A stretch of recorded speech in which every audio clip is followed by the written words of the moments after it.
you, Tacky Annie, for joining me for this conversation today, and beyond that, for playing the benefit at the end of the month at Mortimer's for our mutual friend, Lauren Smythe. Did you meet Lauren the same way that I did, through the singer-songwriter community? Yeah, I know her from Rodreick. I am very pleased to have Tacky Annie on that bill. Lauren was extremely pleased too. She said they're my friends, and and she loves your music. So, of course, the reason why the benefit is happening is because Lauren was recently diagnosed with fibromyalgia. So she's experiencing like really intense pain all the time, and so we're going to try and make as much money as we can to help her. And we're going to focus on your new album, the Little album, which we can hear throughout this interview today. The band came into existence only this year, is that the case? We had our first performance this year, in January at Rodreick. Ah, yeah, at a showcase. So not only does JT arrange the open mic, that all the videos that are on this event page are from, but on a Wednesday there's a showcase where the first ever Tacky Annie show was. That's it. So what form did Tacky Annie take at that moment? Well, it was a trio for our first performance, and I'm not sure how many we did that was a trio. There's 3 of them. A trifecta of trios. Yes. So it started out as that, and now we have a 6-piece band, 5. So Kenneth is still on the drums?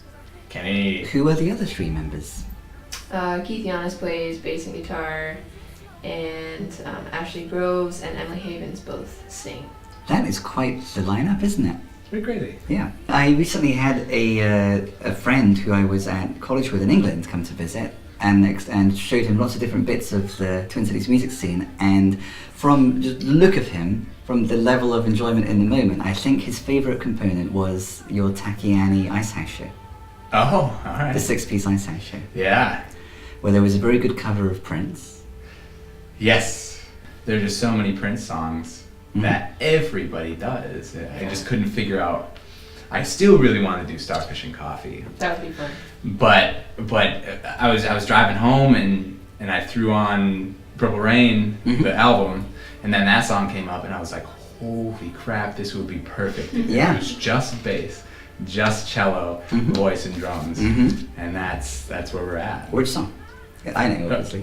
What? Which song? Darling Nikki. Hey, did I not say that? Yeah, none of us said it. So we knew, we were having a private conversation. Welcome.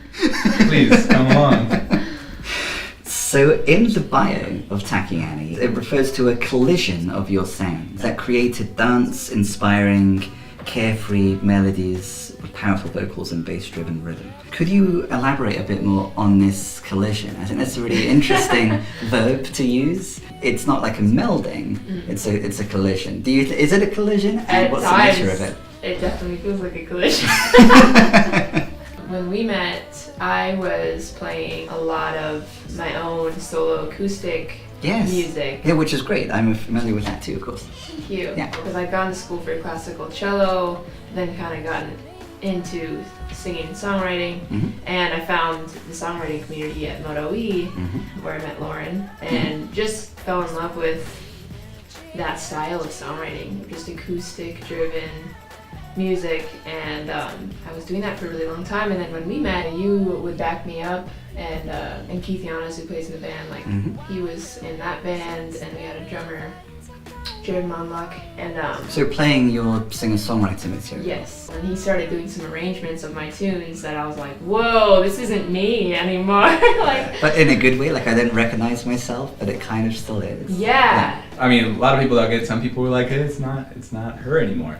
So we started there, and then she had an opportunity to write a song for a ballet company. Ah, okay. Which ended up being Renegade Energy.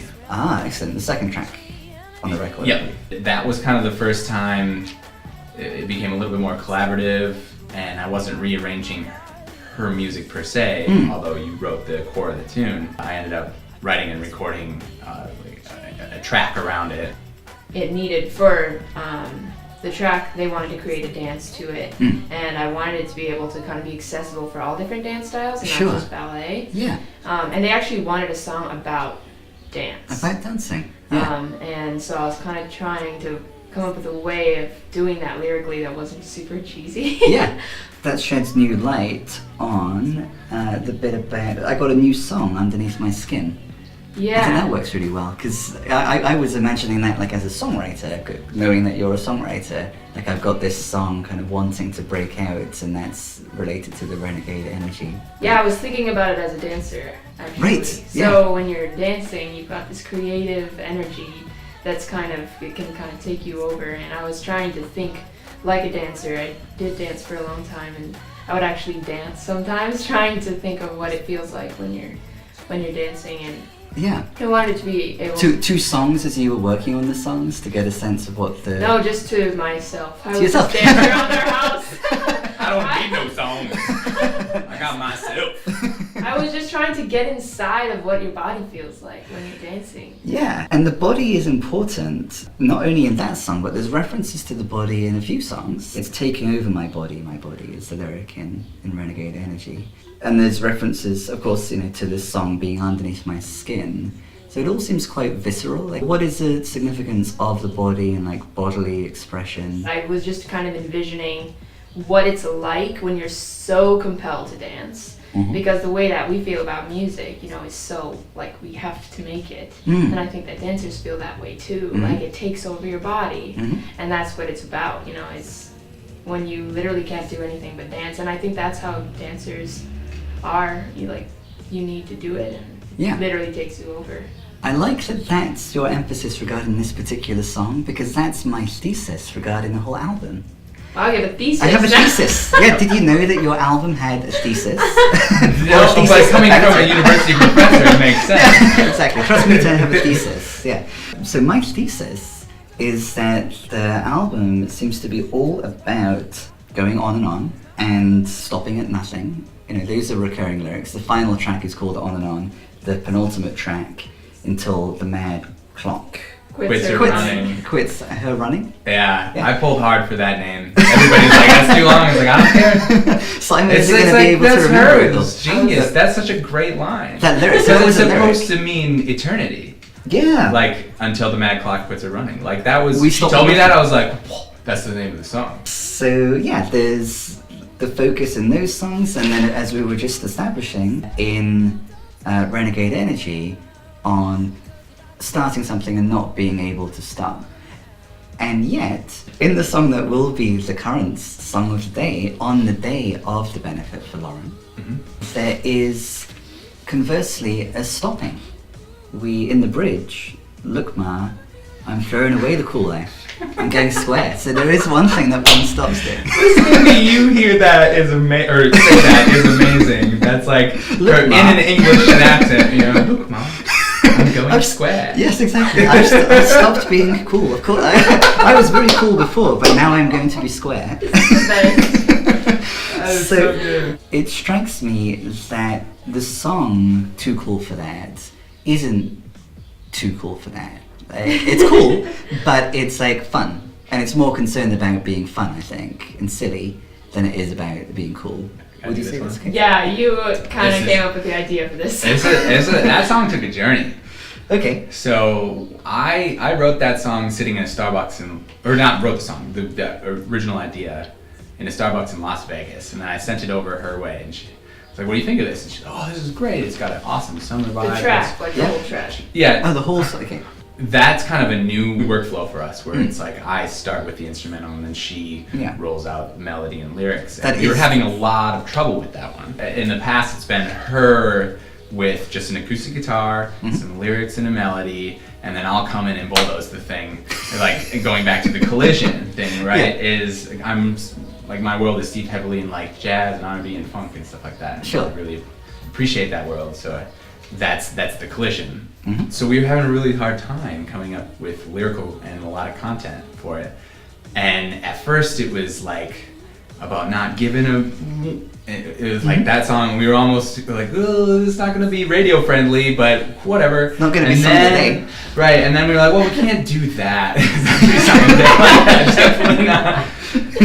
And then it turned into, well, let's do the whole abstract story concept thing where you just kind of say a bunch of weird words and it's open to interpretation. Yeah. Get the coffee in there to tie it back to Starbucks. Yeah. Coffee that I spent too much money on. Yeah, no kidding. There you go. Hey, I actually didn't even put that in there. That's good. You know, we've done this a couple times in our collaborations where it just wasn't working out, and we stepped back and we're like, well, what are we trying to do here by creating these lyrics? And I was sitting there, it's like we're trying to be cool. We're trying to be too cool. Like we want to be abstract and hip, and people be like, yeah, man, that's really cool. That's cool. And I was like, well, we decided, well, like, why don't we write a song about trying to get away from being cool, and who knows what cool means, right? Sure. But we definitely don't. Yeah. We're like googling like what is cool. Yeah. Oh yeah. But there was like a moment where I'm like sitting here like, what does Gen Z think is cool? Like, well, they're really into Snapchat, you know. So we wrote this song about, you know, I'm gonna sell out because everybody's super. Let's try to not be cool, and you know, because that's the cool thing, right? You know, and look, ma, you know, I'm going square. Look, ma, and that's like the whole bit. Is like, you know, it's not cool to be like, hey, mom. Sure, exactly. Yeah. But then like the taglines is right. The tagline is, but I'm too cool for that. So the whole thing is like, well, I'm gonna sell out. I don't care anymore. Like I'm gonna hang out with Matt Damon in a party hat. Yeah. And you know, like I'm gonna hang out with my girls in their fanny packs and stuff like that. But then the tagline is, well, but I'm too cool for that, because it's like we're still just trying to be cool by writing a song about not being cool. So it's just like we'll never get out of this endless cycle. It got very confusing. Are we trying to be cool, or are we not trying to be cool? Which one is it? But I feel like a certain type of trying to be cool would lead to a lack of renegade energy, I think. And you don't have that attempt to be cool. What's the relationship, if any then, between stopping at nothing, moving on, that kind of focus, and these moments where one decides the one thing that one will stop is like trying to be cool. Dang, you got deep. We were just like, hey, this is a cool song, and do them in there. But that's really cool to hear someone who sees like a big picture type thing. Yeah, we basically like just wrote the little chapter on the Red Keep and King's Landing, and you were like, no, I'm gonna zoom out. We got this whole world. We got across the narrow sea. You didn't even know, but it's there. Have you even seen Game of Thrones? I haven't actually, no. Something else that I really like about the band, is that although it's called Tacky Annie, so which would suggest like a kind of, obviously it's a kind of superficiality, there are these moments of great depth, I think. Certainly in On and On in particular, in the final track. There is that kind of seriousness, and I just found it interesting that the record ends on that note. Well, part of the reason we liked that was the album begins and it ends with the cello quartet. That's true. Which, what the cello quartet is just for, you know, layered of me on cello. Yeah. We didn't actually get a cello quartet in the room, unfortunately. The quartet of Rachelle. Yeah. Rachelle. That's why I love it. It's because it's for me. No, but I like that outro because we'd written that before, long before the first track, and I just think that song needed to end with, like, I was thinking of Radiohead and how they have these amazing string moments where like strings just come in and all of a sudden it's just like strings for the rest of, you know, 2 minutes or however long, and I just thought that would sound really cool. But yeah, like Nude or something. Yeah. Some Nude. Yeah. But that song, I mean, that was one of the ones that I had written the lyrics and melody and some of the harmony, and you definitely explored new avenues for the harmony when we collaborated. But when we were dating, I was like, man, I've written all these like sad songs, and I haven't written like a song about us. Oh, nice! Like a song celebrating the achieved intimacy, or the good relationship. So I was like, well. And we've been dating for, I don't know how long at the time, a year and a half or something, and I was like, I should really write a song about us. and that's kind of what came out. Did you know it would be a Tacky Annie song, or was it more, Tacky Annie was just a twinkle in the father's eye at that point. Yeah. I mean, I guess to really quickly explain, because maybe this is kind of what you're driving at, is that our name is conflicting with the content. The content, right? Yes. And so the name is just a reference to a swing dancing move. Oh, sure, okay. Dancing. Yeah, because for the first year of our life, we took swing dancing lessons. We went swing dancing a ton, and we were trying to come up with a name for this group. We couldn't come, I think we had Best Bad Idea was one of them, and then we just decided to go with something personal to us, because that was, that was a thing for us for a really long time, and I pulled really hard for Shim Sham. She wasn't having that at all. Thought it sounded too country twangy. Yeah, which is funny because I thought it sounded like a punk rock band. Like the Shim Shams, you know what I mean? Yeah, sure. Yeah. I can hear both. Yeah. Especially if it's the Shim Shams, so it's more punky. Right. But then we rolled with Tacky Annie. So there's an alternative universe where you're Shim Sham and you have a song called Mad Clock. Yes, I like it. Because you have to take it in turns to win. What is the significance of the fact that not only is there this renegade energy bubbling up beneath the skin, but there's also these whispers as to what home is? Wow, that's a really good question. Well, I've always been kind of obsessed with the idea of home, but maybe it's because musically so much has been new. This project is so new, and I feel like I've always kind of been searching for my musical home. Yeah. Starting as a classical musician and then just kind of falling in love with songwriting and then feeling kind of lost for a while of what am I really meant to do? Maybe I guess the home concept comes a little bit back to finding that sense of this is what I'm now doing. This is what I'm meant to do.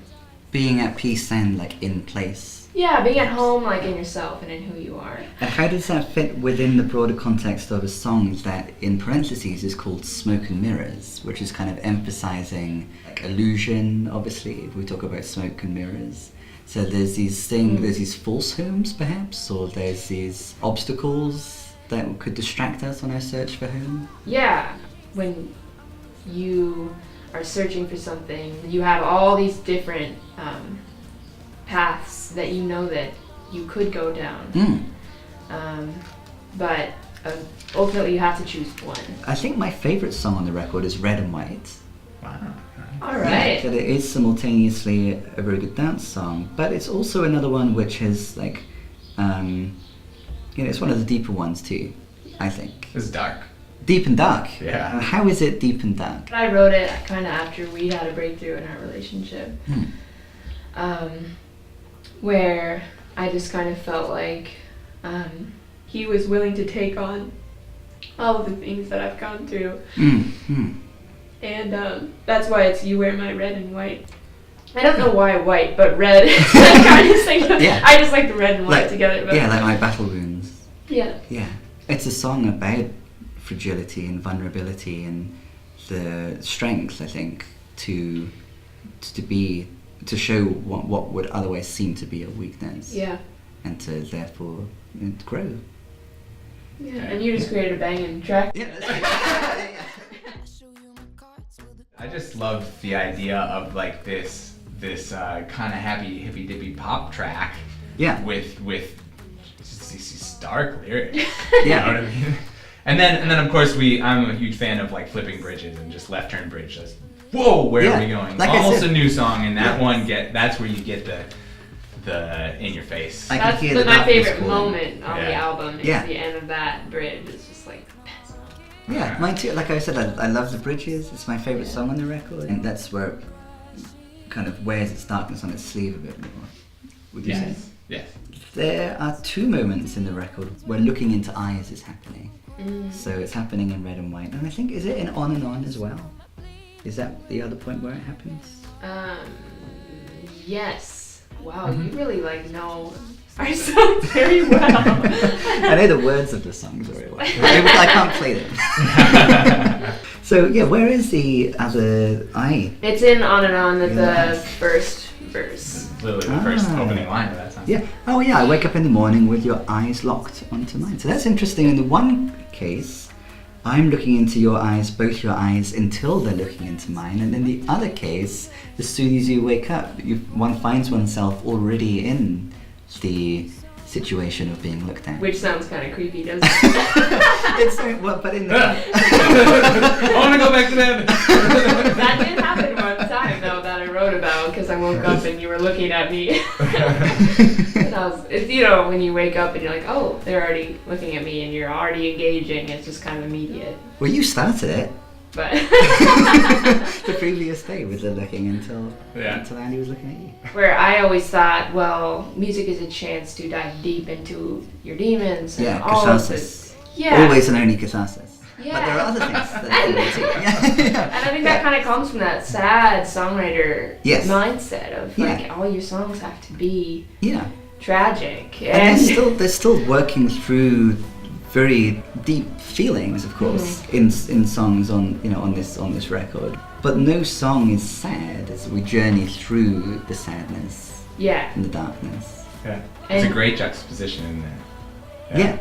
I really like it a lot too. It's a very real, serious thing that we need to acknowledge as valuable. I think the capacity to express ourselves through dance. Yeah. So I'm glad that there's a lot of consensus on this benefit bill about the importance of dancing. Therefore, hopefully, a lot of dancing. Yes, I hope so. I think we've made it all the way to the end of our journey, and we'll have to make a point to reconvene at Mortimer's on Thursday the 26th. I think you're going to be there. We're going to. You think you can make it? Yeah, I think. I'm planning on it. So. And there'll be lots of dancing. What are we going to be doing? What's the lyric in Renegade Energy? I'm going to start a fire and never put it out. So, you just gotta start a fire. Perhaps it isn't just you. Perhaps you, in fact, can join us in starting the fire. Well, thanks so much for having us, Simon. You're very welcome indeed. I look forward to seeing you again on Thursday 26th at Mortimer's. Hopefully see you there too. This is Back to the City. I'm Simon Calder. This is Tacky Annie. We'll see you at Mortimer's. Bye. Bye.